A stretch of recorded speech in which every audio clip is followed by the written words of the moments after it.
সবাই দেখি একজন একজন করে পদত্যাগ করতেছে। আমিও পদত্যাগ করতে চাই। কারণ প্রত্যেকদিন রান্নাবান্না করতে একদমই আর ভালো লাগে না। আসসালামু আলাইকুম, সবাই কেমন আছেন? আশা করি অনেক ভালো আছেন। আমি তো আল্লাহর রহমতে অনেক ভালো আছি। তো কালকে তো আমি একবেলার ভিডিও আপনাদের সঙ্গে শেয়ার করেছিলাম যে সকালে কি করেছিলাম। তো সারাদিনের ভিডিও তো আর শেয়ার করি নাই। তো যাই হোক, কালকের ভিডিও আজকে শেয়ার করব, সেই জন্য একটু রেখে দিয়েছিলাম। কালকে আর সবটুকু শেয়ার করি নাই। তো যাই হোক, মাদ্রাসা থেকে এসে সকাল সকাল হালকা পাতলা নাস্তা করে নিয়েছি। খাইতে তো হবেই, না খেলে কি আর কাম কাজ করতে পারবো? গায়ে যদি শক্তি না থাকে তাহলে তো আর কাজ কাম করতেই পারবো না। তো যাই হোক, আজকে কিন্তু আমি জগা খিচুড়ি পাকাইতেছি। কি দিয়ে কি ভয়েস দিচ্ছি আমি কিন্তু নিজেও জানি না। কারণ অনেক ভাবির আমাকে রিকোয়েস্ট করেছিল যে আপনাদের গ্রামের ভাষায় একটু ভয়েস দেওয়ার জন্য। তো আমি একটু চেষ্টা করতেছি যে গ্রামের ভাষার মতো করে একটু কথা কব আর কি। আপুরা বেশি হাসাহাসি না করে একটু ক্ষমার দৃষ্টিতে দেখবেন যদি ভুল ত্রুটি হয়ে থাকে। যাই হোক, কথা কইতে কইতে আমি কিন্তু আলুটাকে সুন্দর করে ভেজে নিলাম একটু হলুদ আর তেল দিয়ে। তো তেল দিয়ে তো রান্নাবান্না করতেই হয়, তেল ছাড়া তো রান্নাবান্না একদমই করতেই পারি না। এদিকে জামাই দিন ভরাই আমাকে খালি বকাবকি করে যে এত তেল খাও এত তেল খাও, কবে যে স্ট্রোক করে মরে যায়।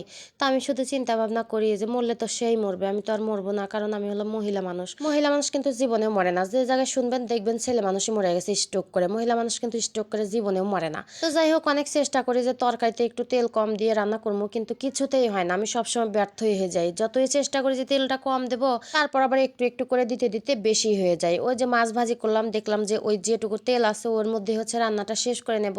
তারপর আবার চিন্তা করলাম যে একটুখানি তেল হয়ে গেছে, আর একটু দিলে ভালো হবে। তো আর একটু কিন্তু আমি বোতল থেকে ঢেলে দিয়েছি। যাই হোক, এখন আসি হলো পেঁয়াজের কথাই। এই যে পেঁয়াজ দেখতেছেন না, অনেকগুলা পেঁয়াজ দিছি। এখন আমি চিন্তা ভাবনা করতেছি কি যে সব জায়গায় তো সবকিছুর দাম কমে গেছে। তো আমার যে কটা পেঁয়াজ আছিল না, সবগুলাই কিন্তু আমি কেটে কুটে আমি কয়েকটা ব্লেন্ডার করে নিয়েছি। আর সবগুলা দিয়ে রান্না করবো। তো এদিকে আমি তো চিন্তা ভাবনায় আছি যে পেঁয়াজের দাম কমে গেছে, তারপর আপনাদের ভাইয়া কমু যে পেঁয়াজ আনার জন্য। তো পেঁয়াজ নিয়ে আসবে। তো আমি ফোন করে বলতেছি যে পেঁয়াজ নিয়ে এসো। সে পেঁয়াজের কথা শুনে কইতেছে তোমাকে না কয়েকদিন আগে আমি এতগুলা পেঁয়াজ এনে দিছি, সেই পেঁয়াজগুলা কি করছো? তা আমি কইতেছি আরে ভাই শেষ হয়ে গেছে, পেঁয়াজের দাম কমছে সেই জন্য বেশি বেশি করে খেতেছি। তো আমার কথা শুনে তার তো গেছে মেজাজটা খারাপ হয়ে আসে। আমাকে কইতেছে কি তুমি এই খবরগুলা কোত্থেকে পাও? তা আমি কইতেছি কে ফেসবুকে তো দেখি। তো আমার কথা কি তাহলে ফেসবুক থেকে একটা ব্যাগ নিয়ে যা বাজার করে নিয়ে এসো, আমাকে যেন আর বাজার করবে কও না। তাহলে বলেন মেজাজটা কেমনটা খারাপ হয়। তো আমার করতেছে কি যে এইগুলা গুজব, তুমি কি জানো যে পেঁয়াজের দাম কমে নাই?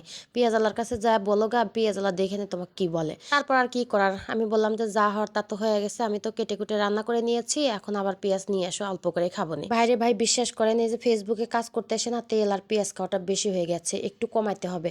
কারণ যে যাই বলে বলুক গা, আমাকে কেউ এনে দিয়া যাবেন না, আমি অল্প অল্প করে খামো। এতে কারো ভালো লাগলে দেখবে, না লাগলে দেখবে না। পেঁয়াজ বেশি করে দিলেও যে ভিউ আসে, কম করে দিলেও সেই একই ভিউ আসে। পেঁয়াজ বেশি দেওয়ার কারণে কি ভিউ বেশি হয় নাকি? তো যাই হোক, আমি কিন্তু কথা বলতে বলতে আচ্ছা মতো আমি তরকারিটাকে সুন্দর করে মাখিয়ে নিয়েছি।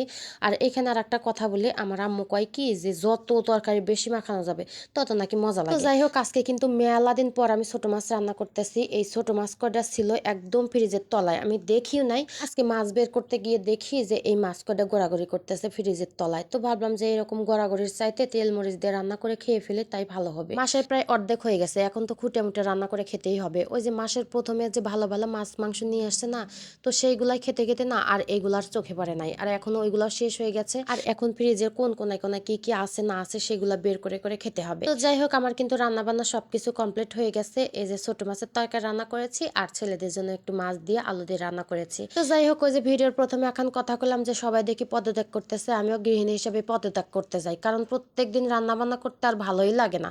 প্রত্যেক দিনে একটা টেনশন, কি রান্না করবো কি রান্না করবো, আর ভালো লাগে না। তো যাই হোক, রান্না বান্না খাওয়া দাওয়া কিন্তু সবকিছুই হয়ে গেছে। এখন বিকেলের দিকে আপনাদের ভাইয়া বাহিরে যাবে।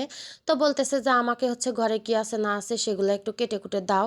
তো অনেকগুলো আমরা ছিল, তো আমরা কাটতে আমার আবার একদমই ভালো লাগে না। তো আমি বুদ্ধি করে করলাম কি যে এখন আমরা খাইও না, এখন পেয়ারা খাও। পেয়ারাটা কেমন যেন হয়ে গেছে, নষ্ট হয়ে গেছে। তো তো পেয়ারাটাই খাও। তো আপনাদের ভাইয়া করলো যে যেটা ভালো হয় সেটাই দাও, একটু চালাক না হলে হয় না। আমরা কাটতে গেলে অনেকটা টাইম লাগে, আর পেয়ারা কাটতে গেলে একদমই টাইম লাগে না, গ্যাস গ্যাস করে কেটে নিলে হয়ে যায়। তো যাই হোক, আজকের ভিডিওটা এই পর্যন্তই। আর আমার জগা খিচুড়ির কথা শুনে কেউ আবার জানি বেশি হাসাহাসি করেন না, আবার স্ট্রোক করতে পারেন।